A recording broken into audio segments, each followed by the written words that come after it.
an old slave market in a 16th century town square in Cape Verde, the slave house on Gorée Island near Dakar, Senegal, haunting reminders of the slave trade that took place from West Africa.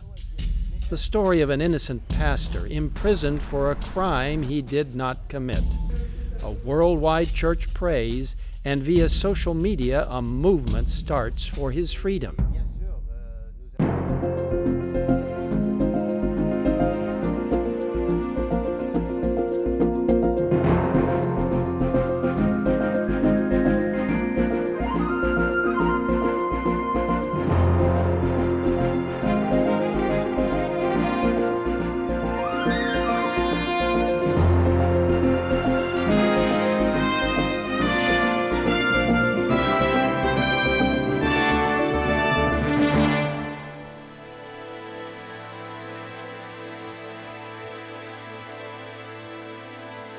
For many centuries, African kingdoms ruled this part of Africa, of course.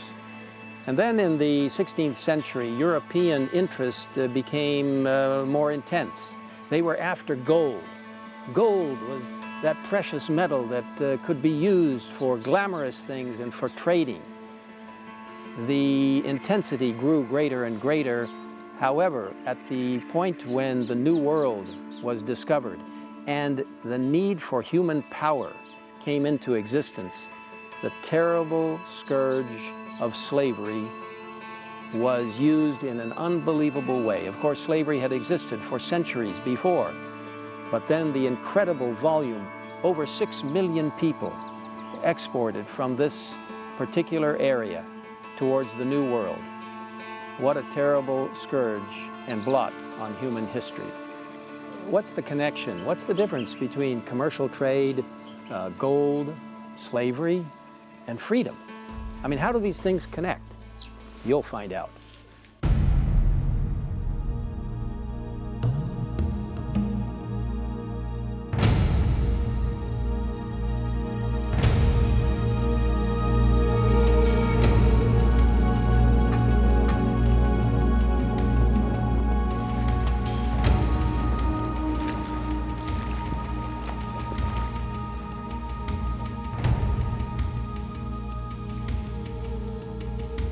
Gorée Island is a small landmass just off the coast of Dakar, Senegal's sprawling capital city.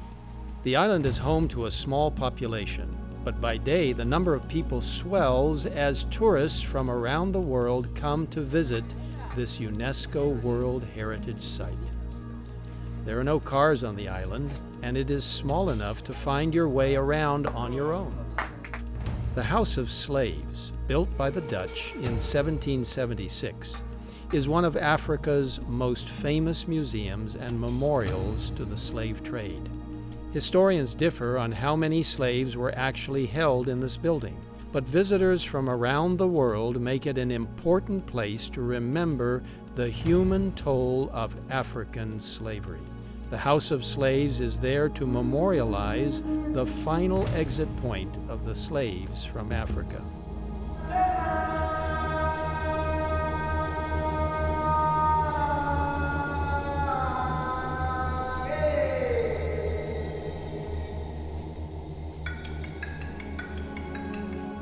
Closest to the sea, at the far end of the building, is the door of no return, where Africans left their continent never to return.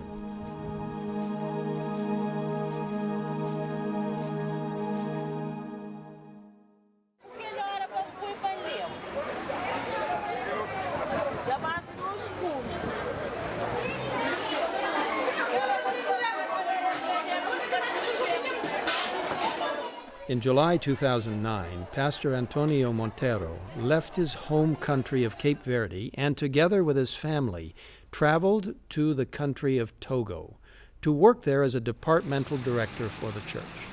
His task was to work with pastors in 11 countries of that region. The young man that had come to my office for help, he had accused me of homicide. It was not organ trafficking. He accused me of asking for blood so that I could make sacrifice or occult ceremonies in the Seventh-day Adventist Church. Cerimônias ocultas na igreja adventista. Logo no início de muita. It was a time of lots of anger and discontent, but after meeting with some family members, I started feeling more calm after praying to God.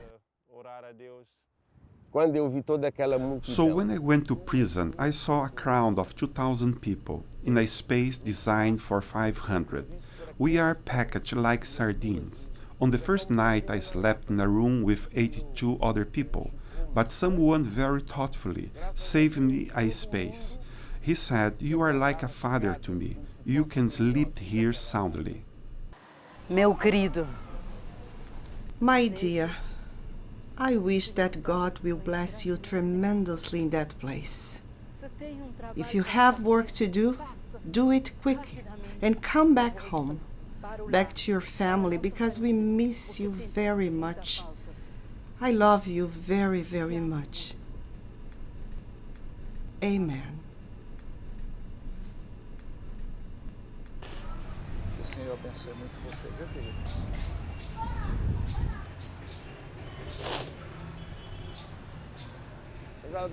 But of course, I couldn't sleep. I didn't know where I was. I didn't know who I was with. And I asked myself, how is it possible that a person like me is in a situation such as this one?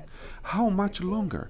But every day I would wait until 9 p.m., waiting for someone to call me, "Monteiro, you are going home." From Mauritania in the northwest to the Republic of Congo to the south and Chad in the northeast, the West Central Africa region of the Seventh-day Adventist Church is comprised of 22 countries. Off the western coast of the continent, the territory also includes the 10 islands of Cape Verde. Dakar is the largest city of Senegal and is located on the Cape Verde Peninsula, Africa's westernmost point. It is considered one of West Africa's most important and vibrant cities. Muslims account for 94% of the population, Christians 5%, and people with indigenous beliefs 1%. On a beach facing the Atlantic Ocean lies one of Senegal's largest fish markets. Thousands of people flock here every day to buy fish. Brightly painted pirogues or canoes line the beach. The waters off the West African coast represent one of the world's richest fishing grounds, and fish are one of Senegal's leading exports.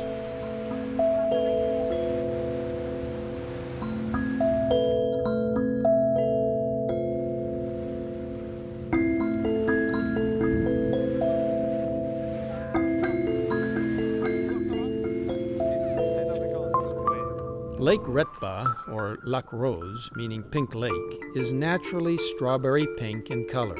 Due to its high salt content, the water has the perfect living conditions for a certain kind of microalgae called Dunaliella salina. The algae produces a red pigment to assist in the absorption of light. During the dry season and when the sun is brightest, the color is especially vivid. The lake has a high concentration of salt, up to 40% in some areas, and salt harvesters can be observed gathering the salt in the old traditional way. Men cover their bodies with shea butter to protect their skin from the salty lake.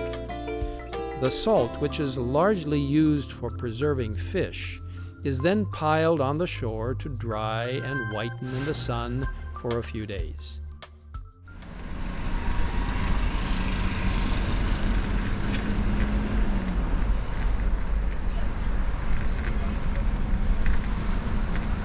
Along with Pastor Antonio Monteiro, another Adventist, Bruno Ama, was also implicated.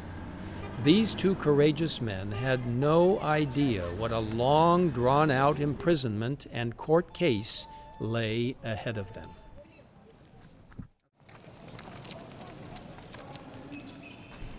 It has been a long time since we visit my husband in prison as a family. I hope the kids will be okay. He is doing well. He said he went to church. He organized Bible studies today. And Bruno did the sermon. They are both doing well. I was very happy to see that he's kept his spirits up in spite of all of this. It was a good time. I miss him tremendously.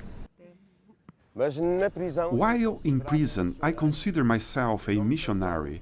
I didn't consider myself a prisoner because I didn't commit a crime, not against the country and not against the people of Togo.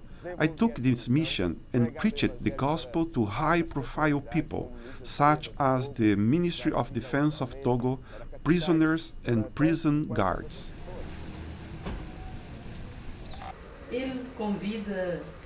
Every day I prepare a meal and take it to him.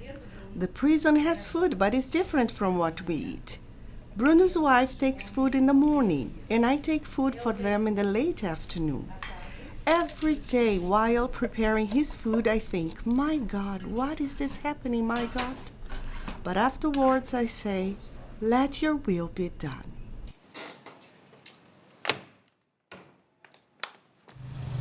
At one point, my second eldest daughter, Andreas, was very ill and had to be hospitalized. Under normal circumstances, with a husband in the home, we would have coped. Very often, we would sit in the living room of our home in Lome. We would reminisce about old times. Sometimes we even laughed and felt momentary joy. But then, we would realize that below the photo of my husband was an empty chair.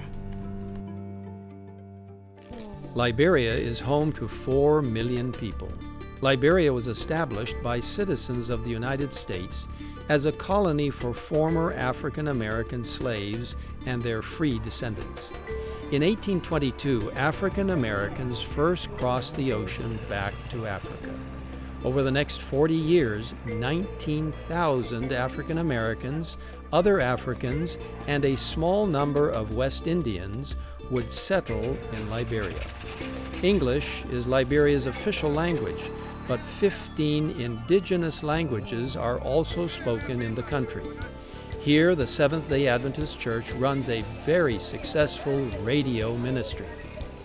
Pastor Smith actually had a whole congregation of his own, and he started listening to Radio Advent, particularly to the Berean Hour, and he came in touch with the Sabbath truth. Because of his commitment to the voice of the Lord, he decided to become converted, and not only was he converted or actually convinced of the truth, but he thought that it was necessary to share it with his congregation.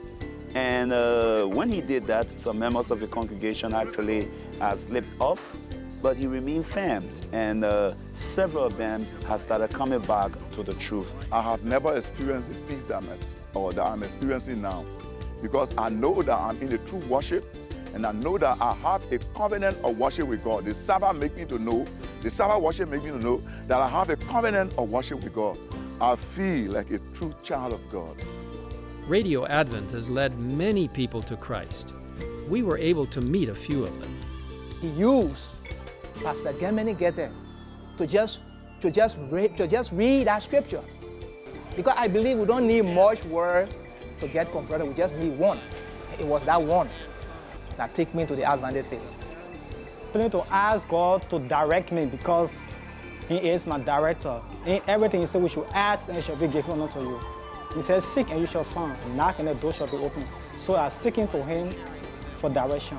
I'm hoping that the radio station is going to even revive the entire nation, Liberia. That is the hope that I have, and by the grace of God, we're working towards that. For several months, the Adventist Church chose to keep legal appeals and diplomatic efforts out of the public media. Seventh-day Adventist Church leaders and national ambassadors employed diplomatic efforts in Togo, throughout Europe, and at the United Nations in New York. Local lawyers attempted numerous legal appeals, yet Pastor Monteiro and Brother Ama remained in prison. The Adventist Church then decided to go public with the matter. Police in Togo have found no evidence of Monteiro's involvement, and church leaders are maintaining his innocence.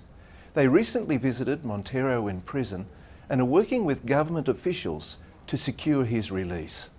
On November 20, 2012, a working group for the case was formed at the world headquarters of the Seventh-day Adventist Church. First in the news, millions of Adventists gathered for a day of prayer last week on behalf of 2 church members imprisoned in the West African country of Togo. The month of March marks 1 year since Adventist pastor Antonio Monteiro was imprisoned in Togo on unsupported charges. Adventist human rights activists are encouraging church members worldwide to send Christmas cards to 3 Adventists imprisoned on false charges. The public awareness event Pray for Togo took social networks by storm last week, generating thousands of shares and retweets. Facebook followers interacted with the Pray for Togo campaign more than 50,000 times, while the event hashtag reached more than 7 million Twitter users. A petition with more than 16,000 signatures is on its way to Togo.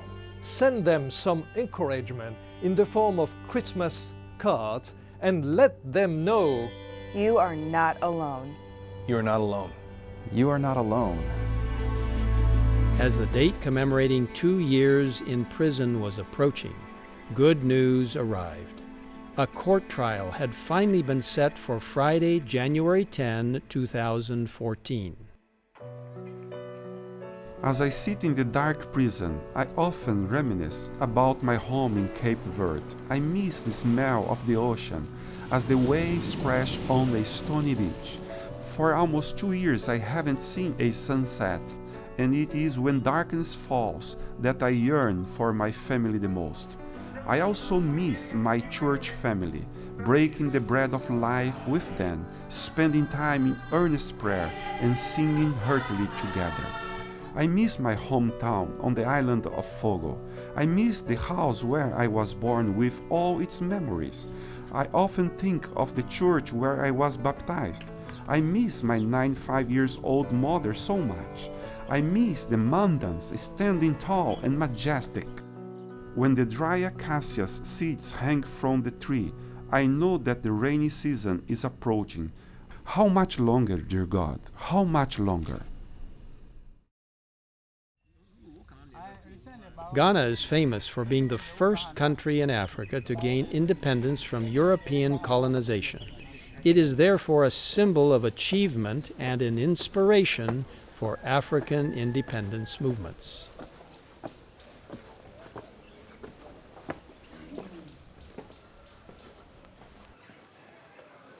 This is the weekend retreat of the Danish governor back in about the early and mid-19th century. It also served as a plantation for agricultural purposes with slaves. This is a very comfortable home. Come and take a look.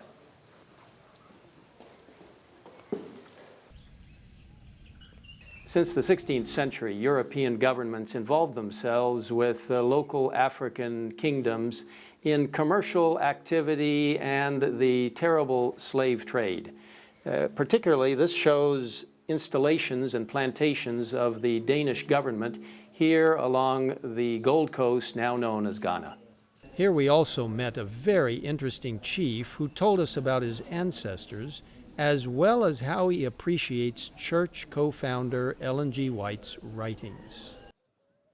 So when the law came into force in 1803, they were already in serious agriculture with the assistance of our enslaved ancestors. It was our enslaved ancestors who helped them to put up this building. They finished their activities here in 1850 and they left. When they left our enslaved ancestors here. That is why we are here, in short, at the moment. So we are the bona fide owners of this area. Yes. Oh, Ellen G. White, it was a friend of mine who gave me some of her pamphlets. I read it and I enjoyed it very much. So I asked the fellow to give me a picture of her so that I always look at her and remember her. Ellen G. White is a plain person. He writes what was revealed to him exactly. That is why I like her very much. I have appreciated a lot of things in her writing because she did not hide anything. When it is green, she said it is green. When it is white, he said it is right. For me, God is the Almighty. He created everybody. He has the life of every human being on earth. He does what he wants to do in everybody's life. Valley View University is located in Oyibi in the Accra region. We are more focused in developing integrity among our students and excellence as well as service to God and service to humanity. So these are the three main qualities that form the core values of Valley View University. And we develop the students in this direction. And most of the times, we do not have any other, because this is our mission. It is a church institution. And we inculcate the integration of faith and learning in the development of these students. And most of them, they really appreciate and they become Seventh-day Adventists. Adventist education has helped me spiritually, morally, socially, and intellectually. I'm complete, a well-balanced life. I came here half empty, and I'm living very full. And I'm grateful to the Adventist education.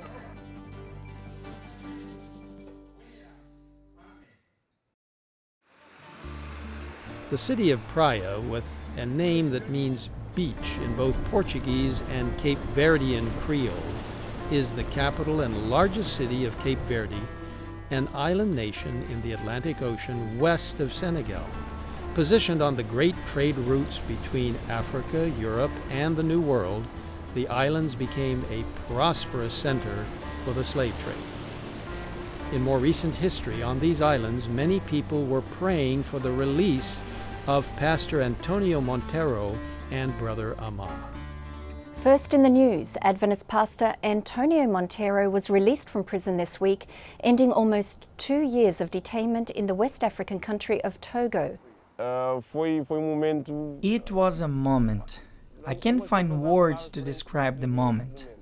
I was imagining there would be 30 or so people, but when I saw there was a multitude, I thought, they are not here to see me. It's probably for some politicians. And then I realized that these people were actually here to welcome me. There were not only church members, but also those who had been following the story for the past few months.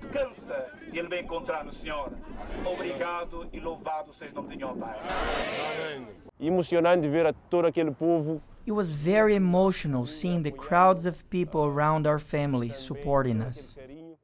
It was a beautiful ending because it was the climax of our efforts, that of intercessory prayer. We sang his favorite hymn, Under His Wings. We could see God's hands working. It was a very emotional moment for the Adventist Church in Cape Verde and in the entire world. It was one of the most emotional moments of my life because we'd been through a terrible time when he was in prison. But I must say that in that day, I could see in Monteiro the face of God, a God that is able to make the impossible possible. Pastor Antonio Monteiro tasted freedom at last. What a reunion it was, and what a reunion we can look forward to when Jesus returns. Not far from Praia, where Pastor Monteiro arrived after being set free, lies Cidade Velha, the old town. Here in the 16th century town square, the whipping post, made out of marble, can be found, a haunting reminder of the cruelty of the slave trade. Transcontinental slavery made Cidade Velha the second richest city in the Portuguese realm. Today, in this old town square, one hears the sounds of hawkers selling their wares to tourists. Contrast this to the sounds of traders bidding for slaves not that long ago.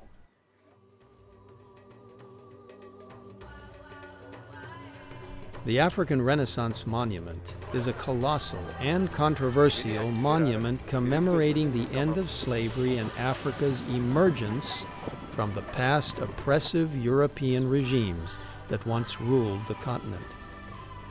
A 49-meter or 161-foot tall bronze statue is located on top of one of the twin hills outside Dakar, Senegal. Taller than the Statue of Liberty in New York City, the statue was designed by Senegalese architect Pierre Goudiaby, after an idea presented by President Abdoulaye Wade. Built by a North Korean company, the monument depicts a family emerging from the mountaintop, the figure of a man, a young woman, and held in the man's left hand a child resolutely pointing west.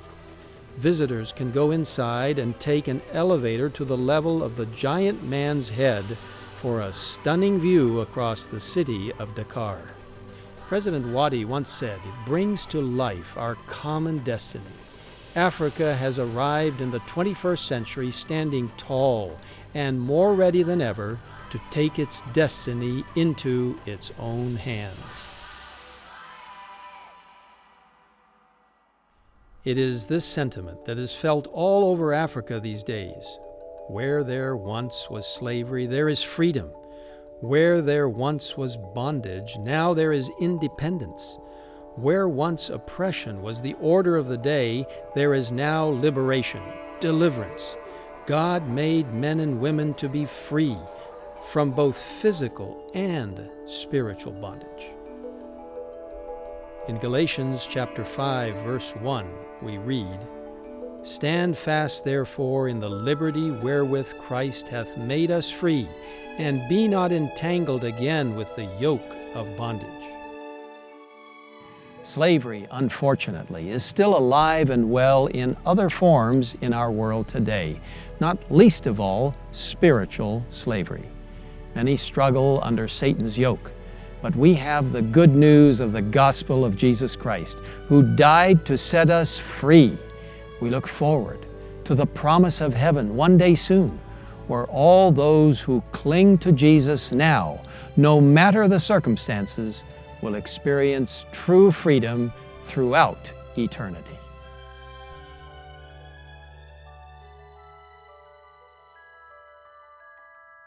On the next episode of Revival for Mission.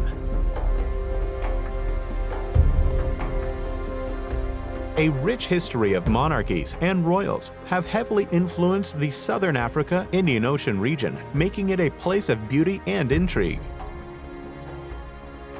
But no earthly royalty can compare with our status as sons and daughters of the Heavenly King. We are princes and princesses,